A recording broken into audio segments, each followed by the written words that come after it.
What's up, guys? Spider here with another episode of Zombie Talk with Spider. This is number 11. Footage in the background, I'm not sure, actually, because I forgot to download it on my iPad. I'm going to download it later. It's probably going to be the finishing up of Treyarch 14 TK's footage on the Shadowed Throne, building up some insane amount of points for the Thompson, and possibly some finishing footage of me on Kino. Yes, it was me. I don't know. I was just messing around. Anyways, I'm pretty sure that's the footage that's going to be running in the background. Thanks again, Treyarch 14 TK. If you guys want to submit video, instructions are in the video description, not the comments. I was going to say comments. Anyways, I want to talk today about Easter eggs, kind of the evolution of Easter eggs in Call of Duty Zombies. And I'm going to not start with World at War. I'm going to start with Ascension, because that's kind of where it all began, the multi-stage, multi-step Easter egg with the awesome rewards. Remember the 90-second death machine? It was so amazing. But Ascension kind of holds a place in my heart just because it was the first one. It was the first map with that multi-stage Easter egg.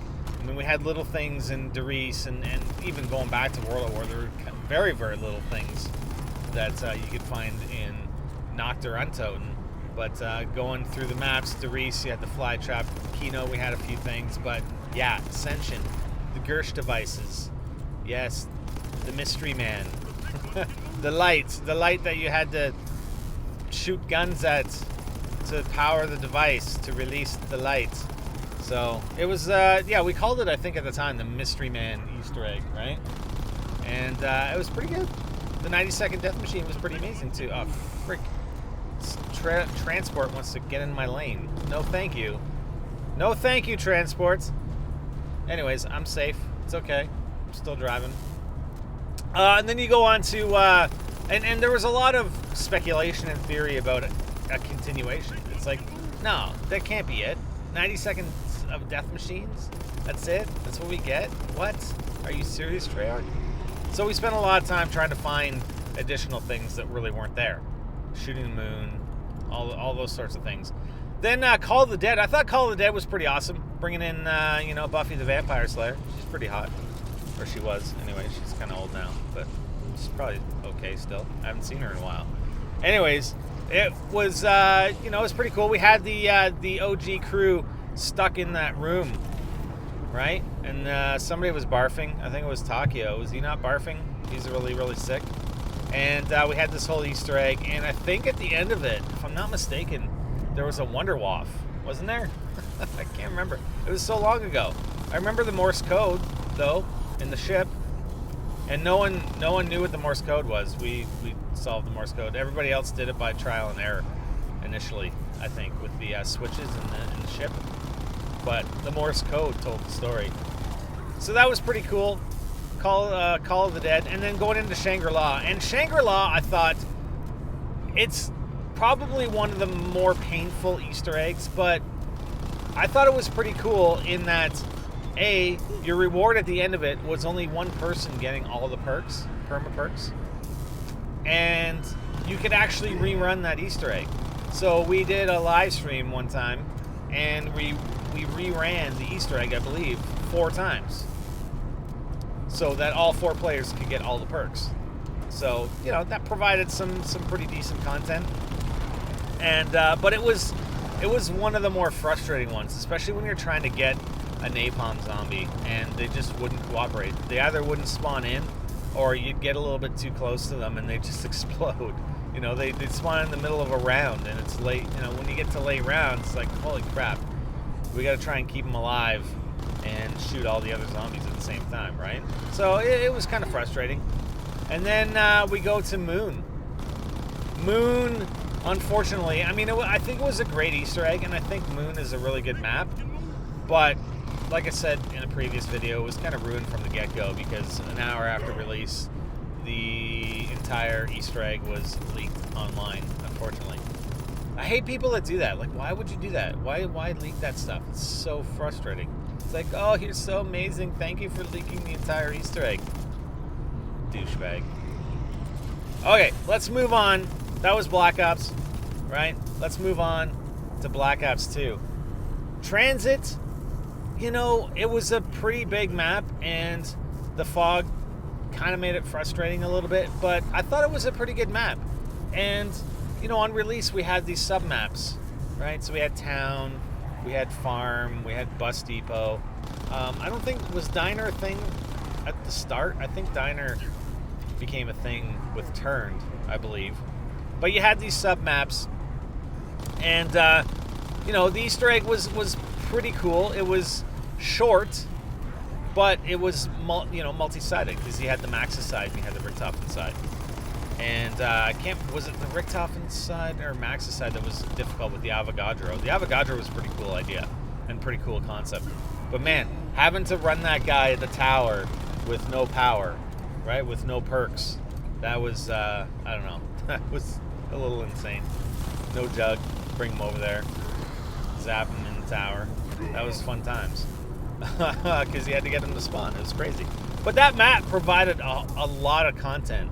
I mean, there were so many references, you know, so many things on the map and with the bus driver that it spawned a lot of content. And we did, you know, there's a lot of history. The learning channels, NGT Zombies, the learning channel, if you guys remember that. And then you go into Die Rise. And Die Rise was okay. Not my favorite map, but the Easter egg was kind of interesting. I think the most interesting part about it was the this little the ball that you had to, you know, those two balls that you had to knock between the flippers. I thought that was pretty cool, but it was so touchy. Like, you had to place those things down, the spring traps. You had to place them down at a very specific angle, at a very specific spot, and it would glitch sometimes, which was unfortunate. But you know, some running areas that you could run on the map, so it was okay. I liked it. Mob of the Dead, I mean, hands down, a fantastic map, fantastic Easter egg, gotta admit. And then Buried. Some people didn't like Buried. I liked Buried. Me and Hyper really liked Buried. And the Easter egg I thought was pretty awesome, especially with the target practice at the end and the music. The music on that map was top notch. That was like, that map had the best music in it, in my opinion. So I thought that was a really good map and a really good Easter egg. I mean, not necessarily the greatest map for running rounds, but remember that challenge we did where we challenged somebody to get that clock? I can't even remember what it's called. So you set the time clock or whatever on round 1, and we challenged people to get to round 100 and then activate the clock and go back to round 1. And somebody did it, and we posted the video. It's pretty awesome. And then, of course, Origins. Back to the OG, but not so OG crew. And Origins is a pretty good map. I think, I think there are some people that don't like that map, but that Easter egg was so frustrating, though. We got confirmation from somebody that we were being DDoSed by another zombies group while we were doing that Easter egg.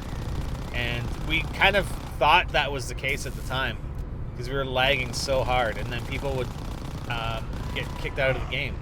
They get dropped out of the game, and then they couldn't rejoin, which was a good feature in Black Ops 2. But they couldn't rejoin because every freaking 10 minutes, Treyarch was updating the game. And it's like, oh, your game settings don't match. It's like, for crying out loud, we restarted that map so many times. We probably had a very, very good chance of completing that one first if it hadn't been for getting DDoSed and all the game updates. That was pretty crazy. But good times. It was good times. It was just frustrating a little bit. And it's a pretty decent Easter egg. And I think I was the first one to ever do it solo. Because I posted a bunch of solo videos, and really it was that one step where you had to jump out of the robot and throw the grenade into the hole, right? Remember that step? And I think I was the first one of the first ones to post that solo. So that was pretty cool. A little feather in the cap, you know. And then going to Black Ops 3. So Shadows of Evil I thought was a really good map too, and a really good Easter egg. And you know, it's unfortunate that they didn't proceed kind of down that storyline. It was like this one-off map with this new group of zombie slayers, and then they went back to the OG, right? Which, you know, it's okay, but they put a lot of work into that map, I think, to create these characters and create this new world. And I thought it was pretty good, but they didn't go with it. So, what are you gonna do, right? So then you get into Dryzen Gord, Crovey. I mean, can't say too much about those. I mean, they were okay pretty okay Easter eggs. I know, you know, running Dryzendrock after the Easter egg, I know a lot of people ran that map for a while. I'm not so sure about Gorod Krovi. Gorod Krovi was kind of frustrating with those challenges. Some of the challenges were somewhat difficult. The freaking bomb one, man. Ugh. If you're in the wrong spot and the bombs go off and you didn't do it right, it's like, ugh, everybody's down. That one was frustrating. That one frustrated me. But, you know, you get into the boss fights. The boss fights were pretty difficult, but they were pretty good, I think. Gorod Krovi, I thought, was really well done, that boss fight. Zetsubo Noshima, I mean, what can I say about Zetsubo Noshima? It's, that map, I don't know. I think people generally don't consider it a great map, and it was glitchy as hell. And I've been reading that apparently, oh, they did Zetsubo Noshima in the Black Ops 4 game engine. I mean, I don't even know what that means. So they had a game engine, and they always revamp it from year to year. So what, they built a glitchy as hell map in some game engine that they're using now? I mean, that doesn't give me a lot of confidence, to be honest. I don't know how that's a good thing. Really, I don't. But again, yeah, not sure, because they just build upon their engine. I mean, you know, it's not the same engine that they were running in World at War, obviously.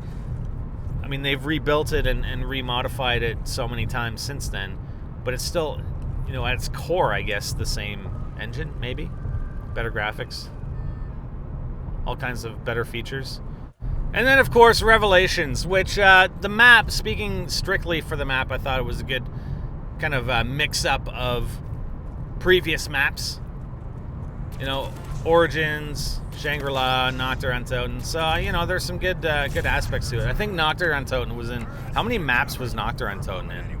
I know it was in Transit. I know it was in Revelations. Was it in another map even? I can't remember. So Nocturne Untoten has been redone several times. But the Easter egg was frustrating as hell. The stupid rocks. Oh my god, you gotta find these stupid random rocks, which were just ridiculous. That was the most ridiculous part of an Easter egg in the history of Easter eggs. And not just in Call of Duty Zombies. In Easter eggs in every single game. That was the stupidest, most ridiculous thing. And I don't, you know, who thought that, who was the thought maker or the inventor of that brilliant idea in Revelations to make these stupid rocks that you had to shoot as part of the step, one of the steps for the Easter egg? I don't know, that person should be fired. That was, like, idiotic. Have I said enough about it? I think so. Anyways, so that's kind of my evolution of Easter eggs. I think they've gotten sort of overcomplicated, and I think a lot of people do complain that they have to do some of these ridiculous Easter egg steps just to unlock things that they want to run, you know, to run to high rounds. And I know I didn't talk really about, you know, Sledgehammer Games and Infinity Ward. It was kind of like a Treyarch thing. You know, obviously we're leading up to Black Ops 4, so I excluded Advanced Warfare, I excluded Infinite Warfare, and obviously World War II. So it's kind of a Treyarch thing. I should call it the evolution of the Treyarch Easter egg in Zombies.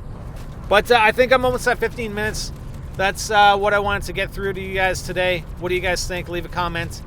And don't forget about your zombie footage. Send it in, and I'll play it in the background for one of my upcoming videos for Zombie Talk with Spider. That's it for now, guys. I'm Spider, and I'm out.